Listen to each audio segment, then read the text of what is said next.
It's time to take it back to the street and introduce you to another one of my street performer friends. This time you're going to meet my friend Brian, but you probably know him better as Borah. Borah is one of the most popular street characters in Salem, Borah the Green Witch. She's become kind of an icon in her own right. And I was very interested to get the chance to talk with Brian out of costume. This is really the first time I met him out of costume. And this was a really fun interview to do, although not without its share of controversy, because someone portraying a Witchfinder and someone portraying a green-skinned Halloween witch is a little bit controversial on the streets of Salem, where real history happened, witchcraft tragedy, and also a large Wiccan community. So how does the Wiccan community feel about our portrayals?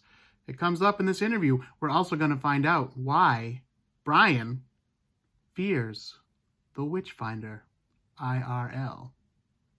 And I almost forgot to mention, there was a little bit of an issue with the camera in the very beginning of this video. So I couldn't use the footage for the first, less than a minute. And I had to do a little creative editing. So you're going to see maybe it doesn't quite line up with the audio for the first little bit. But it figures itself out. Trust me, it's good. It's good. Watch. All right, here we are back on the street. And I'd like to introduce you to my frenemy, I would say, Brian. Well, Brian's my friend, but his character is my frenemy. Can you tell us about your street character? Yeah, it's Borah Brewington Snaggletooth XIII. It's a green witch. And I roam around here in Salem, just ripping people apart, loud, obnoxious, trying to make misery for everyone. But it kind of backfires because it's a lot of fun for everyone, unfortunately. And you can see his skin is stained green even as we speak. It'll be green until December. There we You go. scare me, by the way. You look nicer out of your Witchfinder costume. Listen, you're a witch. I'm a Witchfinder. I should hope I do scare you. No, you are very intimidating with that big hat and the stand you stand on. Lots of big stuff going on. But we had fun last year, didn't we? We did. That was kind of the first time we talked. And we've both been out here like 5 years now? Yeah, 4, close to 5. But I try to stay away from you because I never know what you're going to, when you're going to see me. I will say something nasty, but not too nasty. Usually comically nasty. But sometimes it's really hard being out here and remembering that I'm not in costume. So all these people passing by, I just want to yell at them about how they're devil's harlots and they need to be tried by the Witchfinder, and I can't do it. I bet if you did do that, they would think you're crazy out of costume. Isn't it funny? You can get by with things. They still might like it, yeah. Well, they still might give me $1. They might, but they'll give you more money if you're in costume. Yeah. Right? All right, so this year obviously is different Totally. with COVID in 2019, and we're both wearing masks. So what's your plan for the year? So my plan for October is to play one day at a time. There's Dr. Vitka right there, isn't it? Yeah. Yeah. So it's good. Well, first of all, it's good seeing everybody because I feel like a tourist right now. But anyway, my plan for October is to take one day at a time and just to see what happens. So, so that's it. I'm not going to, of course, busk because we can't busk. And but what I'm itching to do is to walk around and just have fun and play with people. But then again, you got to be 6 feet apart. So, which is easy. Yeah. I was out here yesterday, I think it was. And it was easy to encourage people to be 6 feet apart. But for the most part, people do have their masks on, but they just have to be gently reminded to stay far apart. Yeah. So my plan is to go out every now and then. I'm going to be out next weekend. Nice. I hope to be out tomorrow if it's not raining. It's supposed to rain. It'll be October 4th, the first Sunday in October, tomorrow. Yep. That's the plan. All right. Well, that sounds good. Anything else you want to let the people know? Your Instagram or wherever to follow you or any of that stuff? My Instagram is Salem's Black Hat Society. I also have salemsblackhatsociety.org. I also have borahporium.etsy.net. And also, Borah's running for president for 2020. Couldn't be worse. Well, you're right. It's borah2020.com. And so that's it. That's my plan. But you know what? Isn't it fun just to see people that you see on a regular basis in costume, and you see them out of costume, and you feel like you're kind of hidden, you know? Yeah. Oh no, there's plenty of people. Well, Dr. Vitka had no clue who I was just now. I realized. I'm like, oh, he probably might not recognize me with the mask on, and not wearing my Puritan outfit. We had a discussion earlier. I didn't recognize who you were. You're still not sure who I am. No, basically. I need to see. Something fun is happening behind us. They're definitely guilty, all of them. Definitely Put your guilty. mask on. Mask up. If we get COVID, it's because of those two. Exactly. Those two women right the there. Young kids. Yeah. But they're immune, so they think we're all immune. So what are you doing this? So I am making these YouTube videos. Yeah, which I think but is great. What I'm really doing, these are just kind of for fun, these ones. Yeah. But I have some serious ones that are about the history of the witch trials. Yeah. I just recorded the first one, and all it's about is what started the girls in their fits in the first place, the first two. Yeah, there's a lot of myths and theories about I that. talked for over an hour. Really? I edited it down, so it's going to be about a half hour. Yeah. But yeah, I went off. I love history. I'm passionate about it, and especially Salem.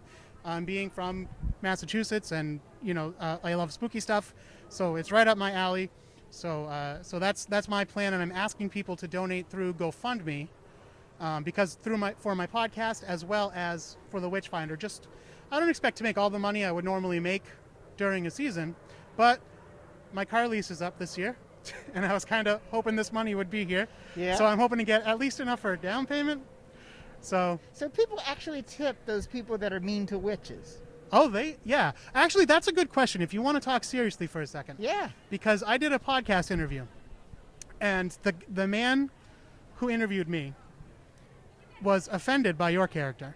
Really? And so I was wondering if you've ever heard anyone have that reaction to you and say, like, what you're doing is disrespectful or anything like that. Not on the street, but in 4.5 years, I've had 2 or 3 people that said, oh, the Green Witch is offensive, but they've been out of town.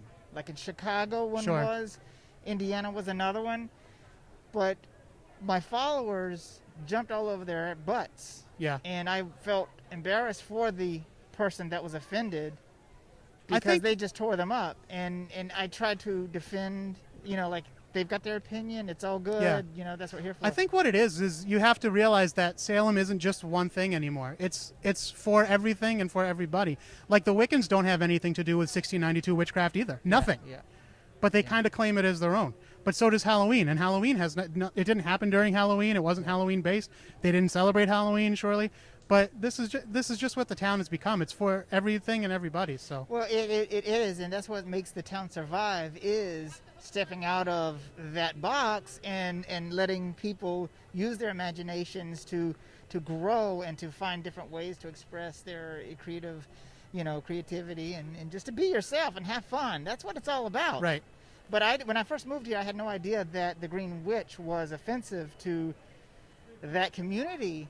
And after I put them out there, the Green Witch, I was forewarned, like, oh my gosh, you might get torn to pieces. And I've, knock on wood, have been thankful that that a lot of the young Wiccans and the pagans and the witches have embraced this character. And I would never do anything to offend anyone. Right. And to make fun of anyone. It's just, this character is all about love and fun, even though what this character exudes is the opposite, kind of. Yeah. So it all just kind of works out. And I just, it is what it is. I think people, too, can see where you're coming from when they see you actually perform. Because you're not someone who just stands there and takes pictures. Not that I'm saying there's anything wrong with that for you folks that do.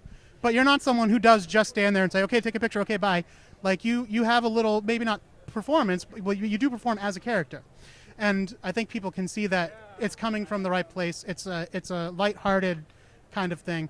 Now, me, on the other hand, I yell insults and stuff all day long. But even so, even in the culture we're in now, in the times we're in now, where you might think that causes some problems, in the years I've been doing it, this would be year number 5, I've had maybe 2 people yell out something like, you're making fun of a tragedy or something like that, and that's totally not why I'm here. No. But I can understand why they say that. Yeah. And it's okay. If they wanted to stop and chat about it, I would. Yeah. But they usually don't. All right, he's saying. Yeah, it's been a while, but this is what happens when us performers get together. But thank you, Brian, Borah. It's nice to talk to you out of character. We got a refrigerator to move. Yeah, go move your refrigerator. Over to help. I got to find those Sanderson sisters somewhere. They're probably I don't know flying if they around. messaged me. They're probably Looking for some little virgins or something. All right, and don't forget to look for us in Hubie's Halloween too. Hopefully, Co-stars. hopefully, right? Yeah. So My scene's in the trailer, so hopefully. Yeah, hopefully. Yeah. So I also wanted to tell everybody to go on that Christmas Historic Salem Incorporated is having a haunted Halloween in Salem home tour. So there's houses that are decorated for Halloween, and Borah is going to host it and take people around and look at all these houses and Halloween decorations. And you can get tickets if you go onto HalloweenInSalem.org, sign up to receive an email when the tickets go on sale. And they're only $13.13. That's Perfect. original, isn't it? All right. So HalloweenInSalem.org, SalemsBlackHatSociety.org. Jeez. You got there. You got All there. right. It's And all right. the Witchfinder. Thanks for chatting. No Thanks problem. For letting Good me. to I see you. appreciate it. You too. All Talk to right. you later. Bye. Bye.